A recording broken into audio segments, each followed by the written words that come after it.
Somewhere under the Atlantic Ocean and under the streets of nearly every city you've ever lived in, there is glass, thin strands of it, finer than a human hair, bundled into cables and buried where no one looks. Almost everything you've ever said online, every video you've watched, every message you've sent at 2 in the morning, it traveled through that glass. And here is the strange part.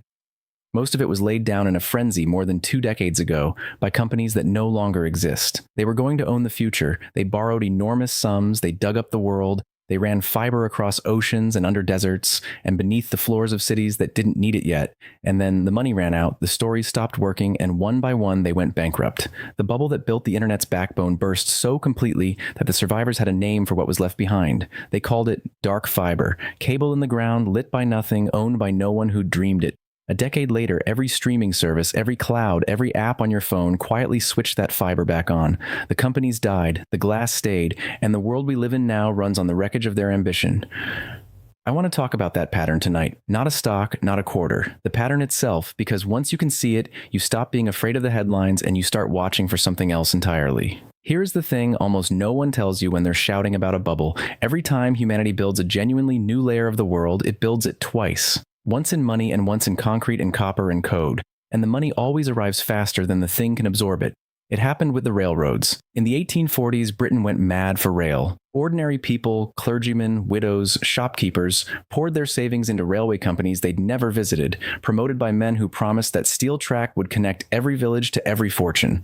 Far more lines were planned than the country could ever use. The mania broke, savings evaporated, investors were ruined, and the railways got built anyway. Not all of them, but the ones that mattered, and they carried that nation for the next 100 years. The people who bought the dream at the top mostly lost. The dream itself was real. It happened again with electricity. At the turn of the last century, fortunes were made and lost speculating on the companies that would wire the world. When the crash of 1929 came, some of the most spectacular collapses were utility empires, holding companies stacked on holding companies until the whole thing folded like wet paper. But the grid they'd strung up didn't disappear when the stock did. The lights stayed on. We are still using it. Railroads, electricity, fiber, the same story told in different materials. A new way of moving something, goods, power, information, appears. Capital floods toward it faster than reason. Promoters promise the moon. The crowd arrives last and pays the most. And then the floor gives way, but the rails stay, the wires stay, the glass stays. So now look at where we are. Right now, the loudest conversation in markets is whether we are spending too much to build the next layer, whether the sums being poured into computation and power and data centers have outrun anything that could justify them. And maybe they have. For the people buying the very top, maybe they absolutely have. That part of the worry is fair, and you will not hear me pretend otherwise. But notice the shape of the question. Is this a bubble? Is almost the wrong thing to ask, because at the start of something real, there is nearly always a bubble. The bubble is not the exception to the pattern. The bubble is part of the pattern. It is the mechanism, wasteful, painful, faintly insane, by which civilization talks itself into building more capacity than it strictly needs, just in time for the moment it turns out to need exactly that much. The better question, the one almost no one asks while the headlines are screaming, is the quiet one.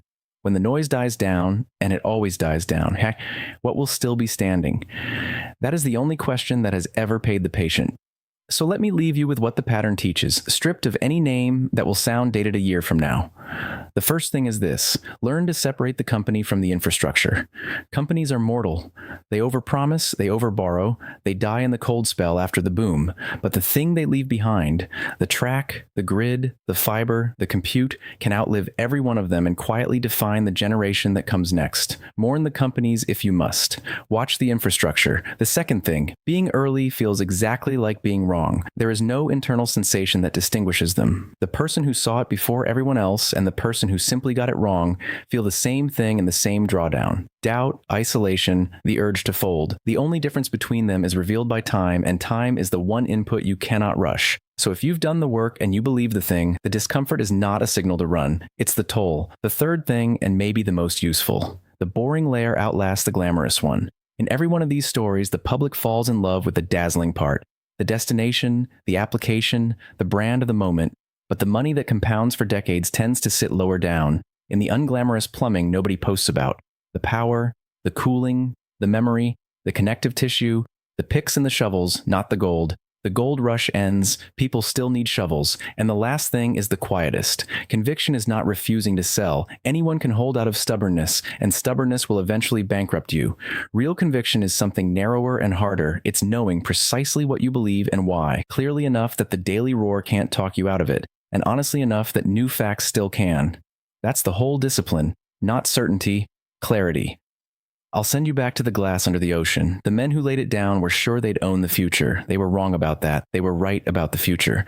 Those are not the same thing, and the gap between them is where almost every fortune and almost every ruin in market history has been made.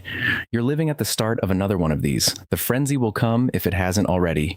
The crash will come after it, the way it always does. And somewhere in the middle of all that noise, the real thing, the thing this whole era will quietly run on, is being poured into the ground right now by people who are mostly worried about the wrong stuff. None of this is advice about what you should buy. I don't know your life, and history's pattern is a map, not a guarantee, but it is the most useful frame I know. Don't ask whether there's a bubble. Assume there is. Ask what it leaves behind.